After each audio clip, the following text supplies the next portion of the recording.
You're gonna be alright, just hold on for one night.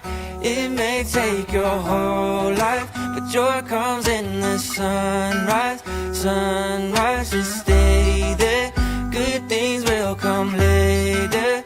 God made...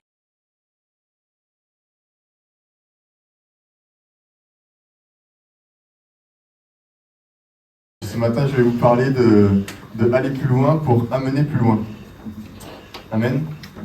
C'est important de pouvoir aussi progresser. On va le voir ce matin. Et ce que j'aime bien, c'est que la Bible est un livre qui sans cesse nous parle de grandir, nous pousse à avancer. Sans cesse, la Bible nous parle de multiplication, de progresser. En gros, elle veut pour nous qu'on puisse se développer, qu'on puisse grandir, qu'on puisse croître. Et je suis sûr que si vous êtes là ce matin, c'est aussi dans ce sens. Je pense que vous êtes là aussi ce matin pour avoir d'autres choses, pour avoir d'autres connaissances, pour ressortir enrichi de ce lieu.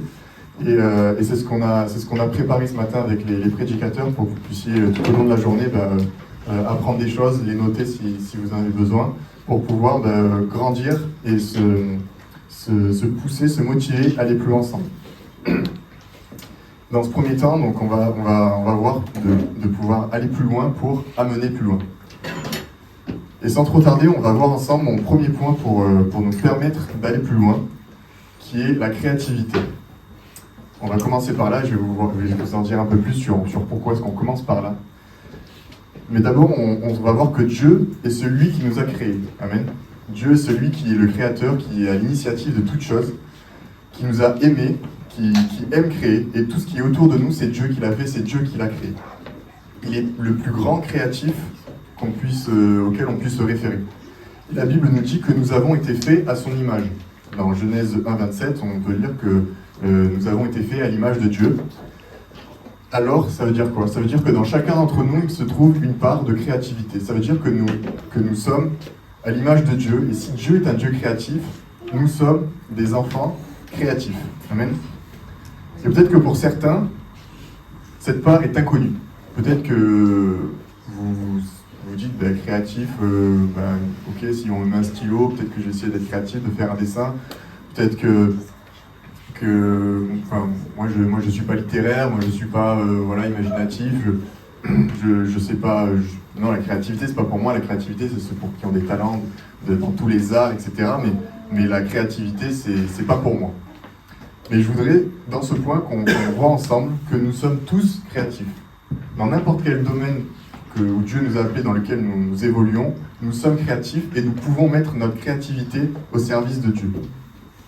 Et car comme nous avons une ADN humain, nous avons des traits de ceux de qui nous descendons, et de la même façon, nous ressemblons à notre Dieu qui nous a créés.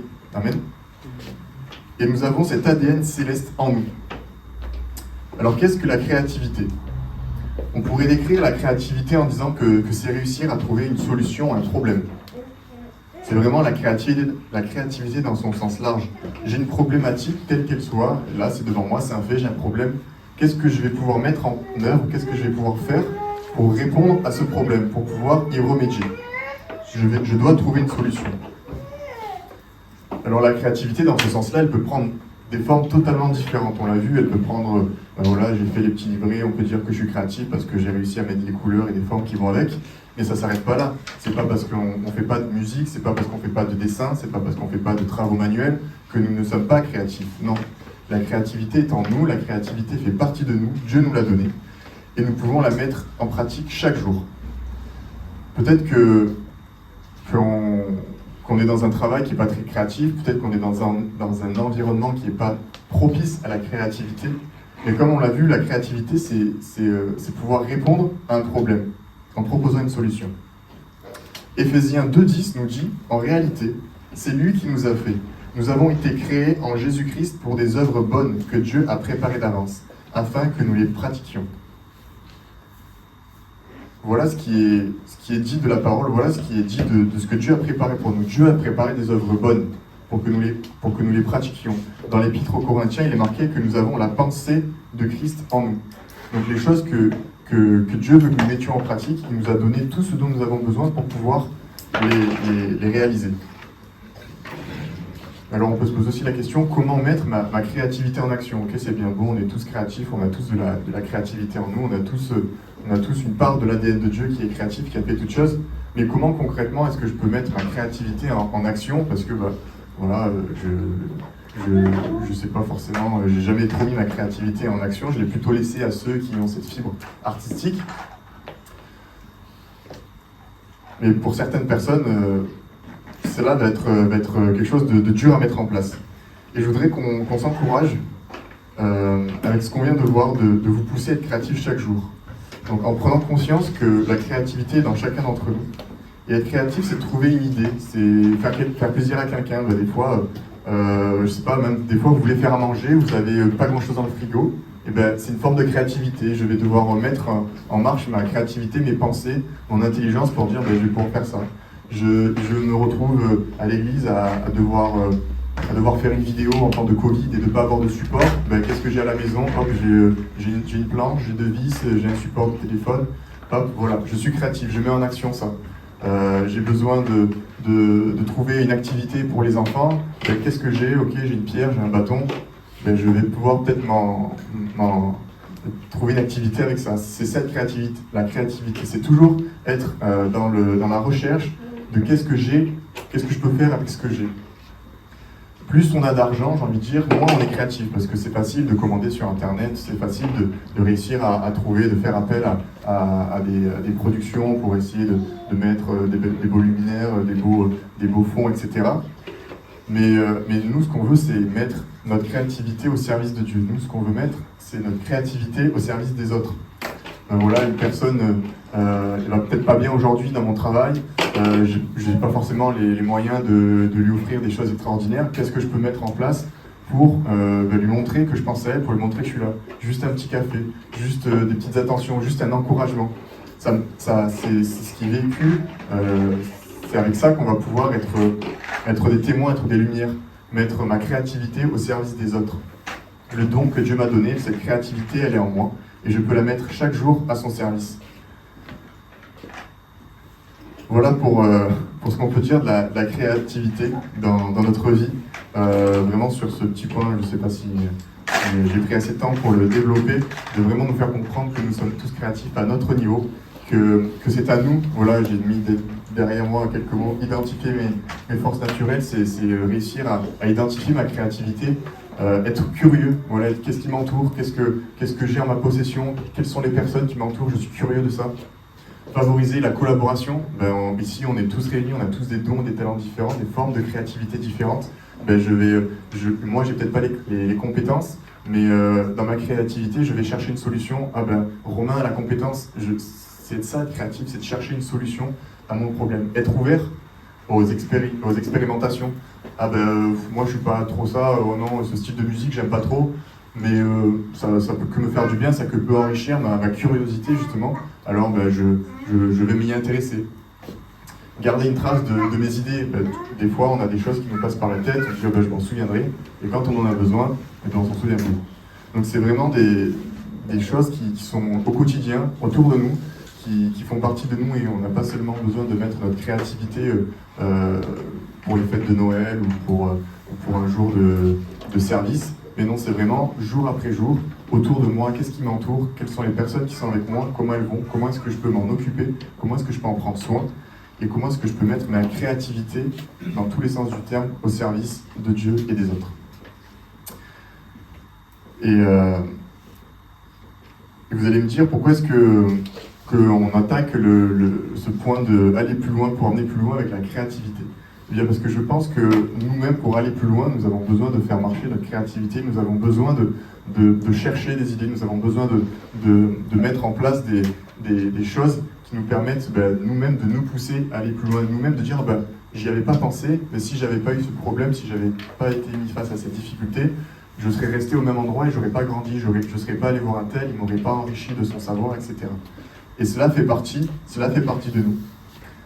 Dieu cherche sans cesse l'expansion.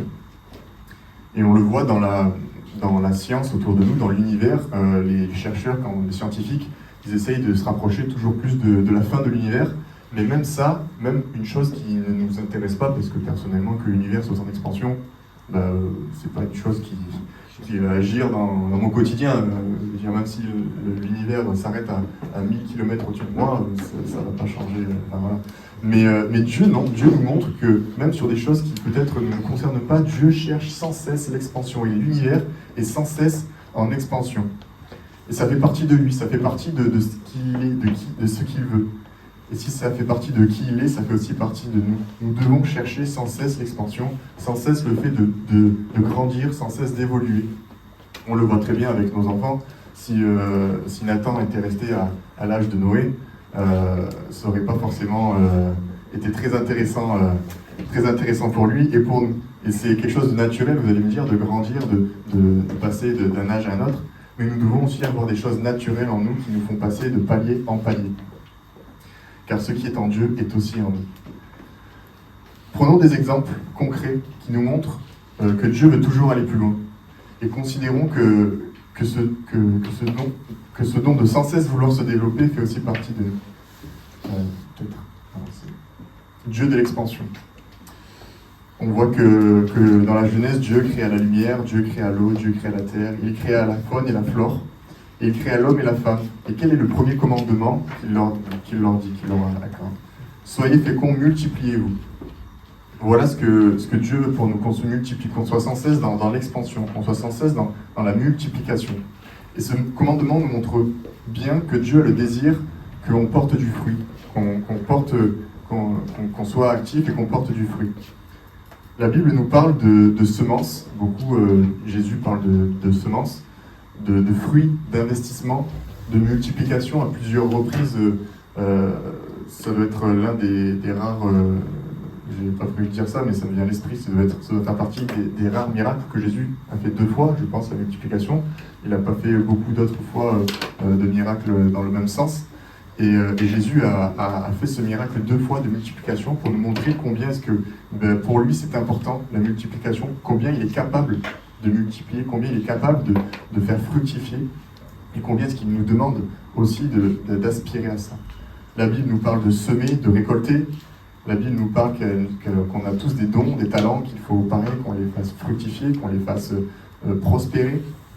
C'est le plan de Dieu pour nous de grandir, c'est le plan de Dieu pour nous d'aller plus loin. C'est le plan de Dieu pour nous de sortir de la barque sur sa parole. Et la Bible nous parle de tous ces sujets avec bien sûr un côté spirituel qui est métamorphosé, qui est donné par métaphore. Mais aussi, elle nous parle de sujets de manière concrète, de manière à ce qu'on puisse l'appliquer à notre quotidien. Parce que la Bible nous parle de notre vie spirituelle, mais aussi de notre vie ici-bas, notre vie séculière, que nous avons à mener chaque jour dans notre quotidien. Et c'est aussi ce que Dieu veut pour nous. La Bible nous dit, ce que je désire, c'est que tu prospères comme prospère l'état de ton âme. Et je pense qu'il y a un côté séculier et un côté spirituel dans cette parole. Alors qu'est-ce que je peux faire dans ma vie? Est-ce que je peux faire le point dans ma vie en me disant quels sont mes rêves, quelles sont mes aspirations, quelles sont les choses que je peux mettre en place pour grandir, pour m'amener plus loin? Est-ce que j'ai des aspirations? Est-ce que j'attends encore quelque chose de la vie? Ou est-ce que j'attends juste que ça passe et que j'aille à l'église le dimanche après dimanche? Ou est-ce que je veux faire plus? Ou est-ce que j'aspire à plus? Est-ce que j'ai des rêves que je n'arrive pas forcément à mettre en action? Mais on l'a dit, Dieu nous a fait à son image, une image créative qui nous pousse à sans cesse vouloir aller plus loin. Alors, ces quelques images, je ne sais pas si vous les voyez, c'est pas trop, mais certaines, juste des petites images qui peuvent imaginer des fois ce qu'on peut ressentir avec le côté de se dire j'ai envie de faire des choses, mais le diable m'arrête parce qu'il me dit que si je le fais que c'est pas parfait, à quoi bon est-ce que je le fasse? Mais on voit que les choses qui sont parfaites, on n'y arrivera jamais à faire des choses parfaites, mais au moins on peut faire des choses qui prennent la forme, au moins on peut faire des choses qui en ont la forme de, voilà, peut-être que j'organise un événement, peut-être que j'organise une fête, peut-être que je fais juste un service où je me dis c'est peut-être un petit service, ça sera jamais parfait. Non, Dieu nous pousse à le faire, Dieu nous pousse à le servir. Il y a des choses aussi qu'on voudrait faire, mais qu'on n'arrive pas à placer, qu'on n'arrive pas à mettre sur un papier, qu'on n'arrive pas à planifier. Les années, les semaines passent, les mois passent, je voulais faire un truc pour Noël, mince, ça attendra l'année prochaine, c'est passé. Et il y a des choses qu'il faut qu'on canalise, il y a des choses qu'il faut qu'on arrive dans notre vie quotidienne, dans notre vie même personnelle, en disant, ben voilà, avec mes enfants, avec ma famille, avec mes amis, je veux mettre ça en place, ben, ok, on en parle, mais jamais on y arrive, jamais on arrive à le mettre en pratique. Et finalement, ben, ça partait d'un bon sentiment, mais ça part on ne sait où derrière. Alors que si on arrive à prendre ce temps, à les écrire, à les mettre sur un papier, à les programmer, et ben ça va tout de suite prendre son sens. La discipline et la motivation aussi.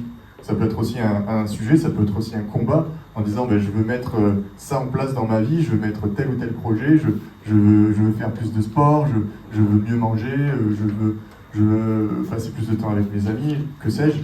Et il y a des choses, des fois, où ben, le contexte extérieur influe plus que sur notre motivation et sur notre réel désir de mettre en place nos rêves, nos pensées, notre service aussi, parce qu'on est là pour parler du service.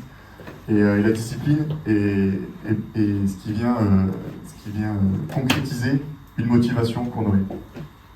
Il y a aussi ce côté-là de comment est-ce que je gère mes priorités. Cool de do signifie cool. Ce que je pourrais faire, ce que je peux faire. On peut faire plein de choses.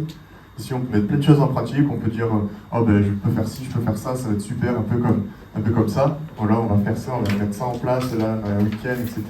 Pareil avec mes amis, avec ma famille, on va faire ci, on va faire ça, ça va être trop bien, etc. Ce que je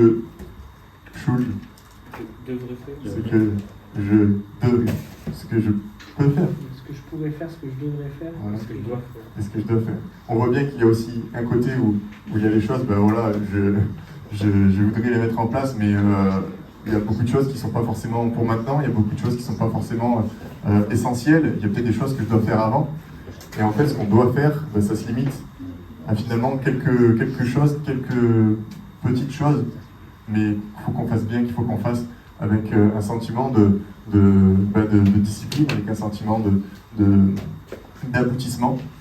Et ça, c'est des choses qu'on peut mettre en place dans notre vie spirituelle, dans notre vie chrétienne, mais ce sont aussi des choses qu'on peut mettre en place dans notre vie quotidienne, avec des choses concrètes, avec des objectifs, avec une discipline, avec peut-être une peur de l'échec qu'on ne veut pas mettre au-devant de notre objectif.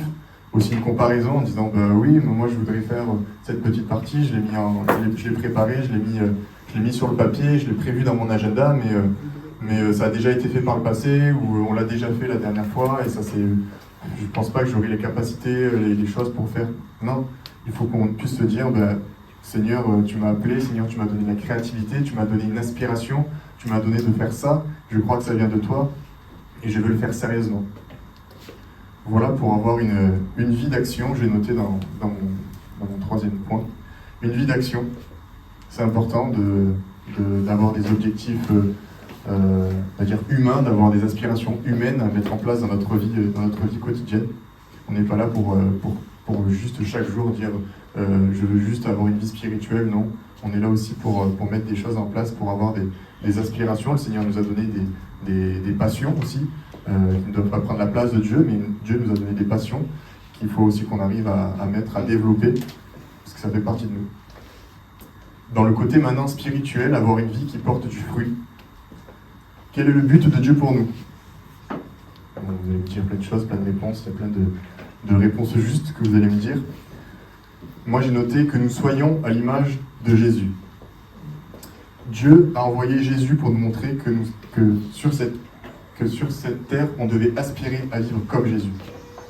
Philippiens 2,5 nous dit « Ayez en vous les sentiments qui étaient en Jésus-Christ, lequel, existant en forme de Dieu, n'a point regardé comme une proie à arracher d'être égal avec Dieu, mais s'est dépouillé lui-même en prenant une forme de serviteur, en devenant semblable aux hommes, et ayant paru comme un simple homme. Il s'est humilié lui-même, se rendant obéissant jusqu'à la mort, même jusqu'à la mort de la croix.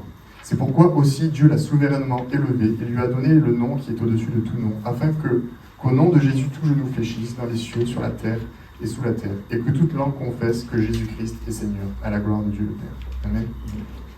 Jésus n'est pas seulement, des guillemets, seulement notre roi, notre sauveur, mais il est aussi notre exemple. Il est aussi ce Dieu fait homme. Et justement, Dieu fait homme pour qu'on puisse se dire, si Jésus est venu sur cette terre. Bien sûr, je ne serai pas parfait, bien sûr, je ne pourrai jamais vivre sans péché comme il a vécu, mais cela me montre qu'il est allé là où nous pouvons aller. Il est passé dans des endroits où nous pouvons nous retrouver. Jésus est cet exemple que nous devons suivre. Dans Romains 8, 28, on voit « Nous savons du reste que toute chose concourt au bien de ceux qui aiment Dieu, de ceux qui sont appelés selon son dessein. Car ceux qu'il a connus d'avance, il les a aussi prédestinés à être semblables à l'image de son Fils, afin que son Fils fût le premier-né d'entre plusieurs frères. Et ceux qu'il a prédestinés, il les a aussi appelés. Et ceux qu'il a appelés, il les a aussi justifiés. Et ceux qu'il a justifiés, il les a aussi glorifiés. » Et le dernier passage dans 1 Jean 2,6. « Celui qui dit qu'il demeure en lui doit marcher aussi comme il a marché lui-même. » Voici des passages qui nous exhortent à prendre la vie de Jésus vraiment comme un exemple auquel nous devons nous rattacher dans les moindres détails, dans la vie, dans les relations humaines, dans les combats, dans les tentations, dans la vie de prière, etc. Et dans la Bible, comment nous est décrit, imaginez le fait de grandir et de voir un bon ou un mauvais résultat. La Bible nous parle avec des paraboles, et la Bible image cela avec le fruit. Un fruit est facile à identifier s'il est joli, s'il est flétri, s'il est mûr, s'il est tombé, s'il est plus consommable, etc. Et comme on le voit derrière, il est marqué « Il n'y a pas de bon arbre qui produise un fruit pourri, ni d'arbre malade qui produise un beau fruit. » Et la Bible et Jésus nous parle principalement de fruits, d'arbres, et cette image est la plus représentative, la plus simple à identifier. On sait que voilà, on peut faire des choses extraordinaires, plein de choses pour les gens, etc. Mais derrière, c'est quoi le fruit que nous produisons? C'est quoi qu'est-ce que nous donnons comme récolte, j'ai envie de dire? Que nous soyons un fruit plein de pépins qui tombent en terre, se propager et fassent pousser des arbres qui à leur tour produiront des fruits. J'ai tapé sur Google, du coup je me suis renseigné après sur ChatGPT, et je pense que j'ai posé cette question que personne n'a posée à ChatGPT. Quel âge a les pommes? Depuis quand les pommes existent-elles? Alors, bon, j'ai une réponse, mais c'est marqué que ça date de 50 millions d'années. Donc, je ne sais pas si on peut croire tout ce qui est marqué sur ChatGPT. Mais je me dis, depuis 50 millions d'années, il y a des pommes sur Terre qui, d'année en année, se renouvellent, les pépins tombent, ça fait pousser un arbre, etc., etc., etc. Et je trouvais que cette image était belle de se dire que Dieu avait planté cet arbre dans le jardin d'Éden, et que depuis, sans cesse, chaque année, après bien sûr il y a eu la main de l'homme dessus, mais quand même il y a cette image de dire que avant d'être un arbre, je suis un pépin, je suis un fruit, je porte du fruit, je tombe en terre, je grandis, et ça nous pousse vraiment à plus que la progression, mais aussi à l'expansion et à la multiplication. Et nous ne pouvons pas amener les gens plus loin. Nous ne pouvons pas être des modèles, des leaders, dire aux gens tu devrais faire ci, je vais t'emmener à faire ça. Si même nous sommes limités, si même nous sommes une branche, nous ne pouvons pas dire viens, je vais t'amener pour porter du fruit, viens dans mon service, on va faire ça, on va faire ça. Si même nous, à notre niveau, nous ne sommes pas riches dans notre production. Et je vais mettre cette phrase derrière que j'aime beaucoup. Jésus n'a pas exercé son ministère grâce à sa condition divine, mais il a exercé son ministère en totale dépendance de Dieu et de la puissance du Saint-Esprit. On pourrait se dire, bon, mais Jésus c'était le Fils de Dieu, il avait cette puissance en lui quotidienne, etc. Oui, effectivement. Mais on voit à combien de fois dans la Bible que Jésus se retirer pour prier, que Jésus était en totale dépendance de dire ce n'est pas moi qui fais les choses, mais c'est le Père qui m'a dit de les faire, c'est par l'action du Saint-Esprit que je fais tout ça. Et c'est ce que nous aussi nous devons faire. Nous aussi, même on dit moi je suis un homme, Jésus c'était Dieu. Nous sommes amenés à vivre en totale dépendance de Dieu et du Saint-Esprit dans notre vie, pour qu'il puisse nous conduire, pour qu'il puisse nous amener à aller plus loin. Et je crois que c'est vraiment un des points centraux du ministère de Jésus, de voir combien est-ce qu'il avait une vie de prière, de voir est-ce qu'il avait une vie de relation, d'intimité avec Dieu, avec son Père. Et nous sommes tous dans la capacité par le voile déchiré, par l'accès à Jésus, de pouvoir avoir une vie qui dépend de Dieu et de la puissance du Saint-Esprit dans la prière. Amen. Et pour aller plus loin, nous devons d'abord aller plus loin.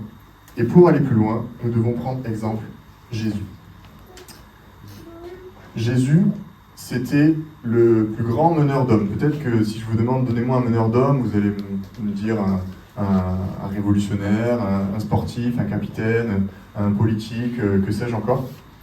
Mais la Bible est vraiment ce livre, qui est plus qu'un livre, mais qui nous raconte toutes les choses, sur tous les sujets, la Bible a une réponse.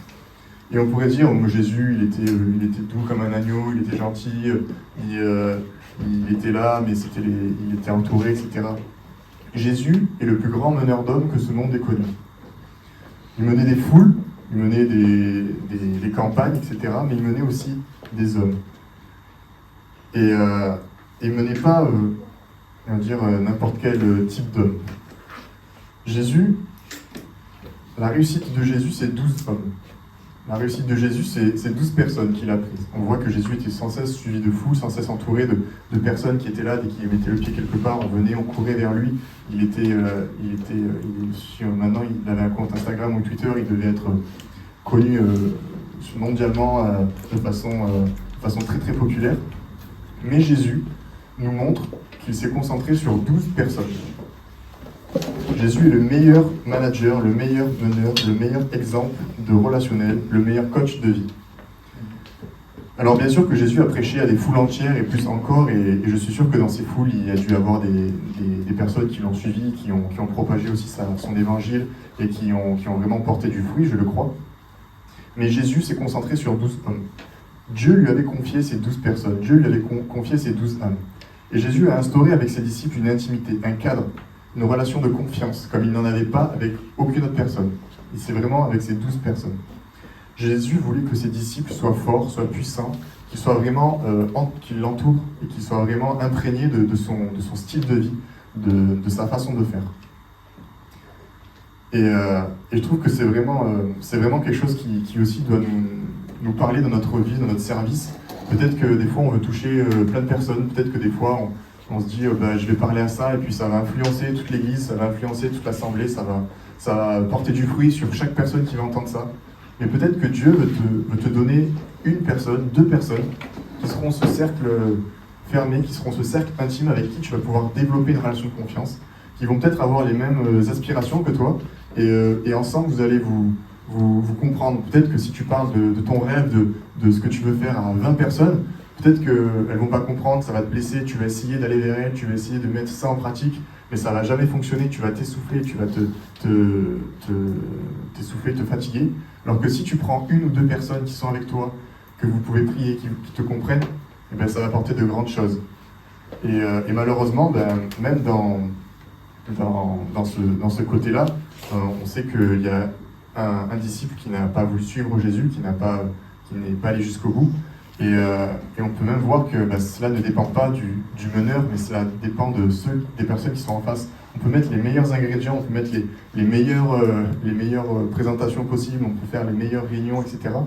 Mais si les personnes en face ne sont pas réceptives, si elles ne sont pas convaincues, si elles ne sont pas, volontaires, eh ça ne fonctionnera pas. C'est pour ça qu'on va prendre un temps où tout ce qu'on a vu, peut-être que j'ai parlé un peu vite, tout ce qu'on a vu, on va pouvoir le poser sur une feuille, commencer à réfléchir. Donc, je ne sais pas combien de temps on a. 5 minutes. Bon, voilà. Vous pouvez prendre ça chez vous. Je voudrais juste qu'on puisse faire un petit... C'était pas une demi-heure Si. Tu as commencé à 35, mais ah ouais. on peut dépenser un peu. Non, mais de toute façon, vous avez les titres sur vos livrets. Je voulais juste qu'on puisse un peu revoir ce qu'on a vu. Comment être créatif. Voilà, même on ne parle pas de la façon créativité, sur cette peinture artistique, mais créatif là où je suis, créatif dans mon milieu, créatif avec les personnes avec lesquelles je suis entouré. Dans quel domaine de ma vie est-ce que je veux aller plus loin ? Peut-être que j'ai à cœur de m'engager dans ça, j'ai à cœur de commencer cela, j'ai à cœur d'arrêter de stagner dans ma vie, je veux mettre ça en place, etc. Comment est-ce que je peux l'amener à être quelque chose de concret dans ma vie ? Comment porter plus de fruits dans ma vie spirituelle ? Comment est-ce que je peux être cet arbre qui porte du fruit ?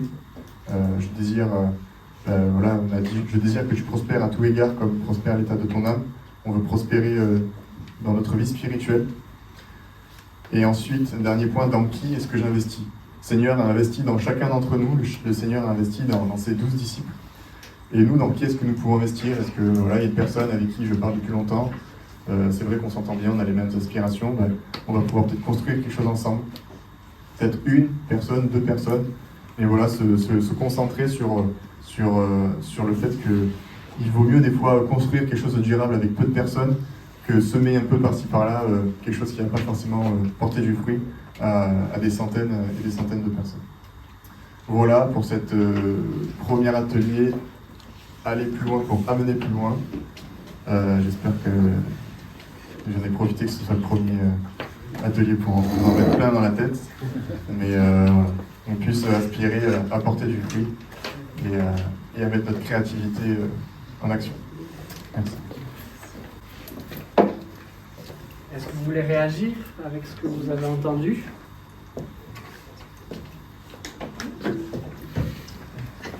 Je crois qu'on peut remercier Rémi. Je crois que le plus grand ennemi de aller plus loin pour emmener plus loin, c'est cette petite phrase. On n'a jamais fait comme ça. Mais est-ce qu'on n'a jamais fait comme ça? Est-ce qu'il n'y a pas possibilité de réformer? Est-ce qu'il n'y a pas la possibilité d'aller plus loin pour emmener plus loin? Et j'aimerais qu'on puisse, alors comme Rémi l'a dit, on n'a pas le temps de le développer vraiment aujourd'hui, mais qu'on puisse repartir de cette journée en disant comment est-ce que je peux aller plus loin dans mon service? Et peut-être certains diront, bon, ça se comprend pour ceux qui sont prédicateurs ou pour ceux qui sont au GIB, aller plus loin, comment est-ce que je le mets plus loin? Mais dans mon service à moi, comment est-ce que c'est possible? Et pendant que Rémi parlait, je pensais à deux exemples. Le premier, c'est les personnes qui préparaient la Sainte Seine. Est-ce que vous avez remarqué que depuis, je sais pas, 15 ans, 20 ans, il y a quelqu'un un jour qui s'est dit, attends, mais on distribue la coupe, on boit tous dans le même verre, c'est plus... Est-ce qu'on pourrait pas faire différemment? Ah, des petits gobelets individuels, c'est propre, c'est clean. Aujourd'hui, s'il fallait revenir en arrière, on aurait un peu de mal. Hein. Moi, je n'étais pas encore baptisé quand il y avait la grande coupe, mais ma mère me disait que, en fonction de qui, après qui on passait, il y avait du rouge à lèvres qui flottait dans le vin, il y avait des morceaux, des miettes de pain qui flottaient dans le vin, etc. Un jour, il y a quelqu'un qui s'est dit, comment est-ce que je pourrais améliorer mon service? Comment est-ce que je pourrais aller plus loin? Eh bien, ça se fait dans tous nos services pour le Seigneur. Ceux qui sont le plus en vue, comme les moindres petits détails. J'aime pas forcément parler de moi, mais la dernière fois que j'ai fait le ménage à l'église, j'ai été un tout petit peu créatif. En fait, je ne devrais pas dire créatif, j'ai juste été un peu moins bête que les autres fois. Mais j'avais pris l'habitude de faire le ménage comme ça. Et donc, on passe l'aspiro, on passe la serpillière, et puis je terminais, tout est mouillé, je laisse le seau et le balai serpillière devant là en disant, de toute façon c'est moi qui rentre le premier dans l'église, j'irai le ranger. C'est arrivé plein de fois, c'était déjà rangé. Peut-être que c'est toi, Sylviane, qui avait rangé mon seau et mon balai, et je t'en remercie. Mais la dernière fois que j'ai fait le ménage, pour je ne sais plus quelle raison, je dis, mais si je le faisais dans l'autre sens, hop, j'ai balayé ici, il y a l'évier, on vide le seau, c'est rangé. Ah, on a toujours fait comme ça c'est le piège de la créativité, qu'on puisse repartir de celui en disant, Seigneur, comment est-ce que je peux aller plus loin dans mon service pour emmener plus loin ce que tu m'as confié? Ok? On garde cette idée en tête? You're gonna be alright, just hold on for one night. It may take your whole life, but joy comes in the sunrise. Sunrise, just stay there, good things will come later. God made you for grace.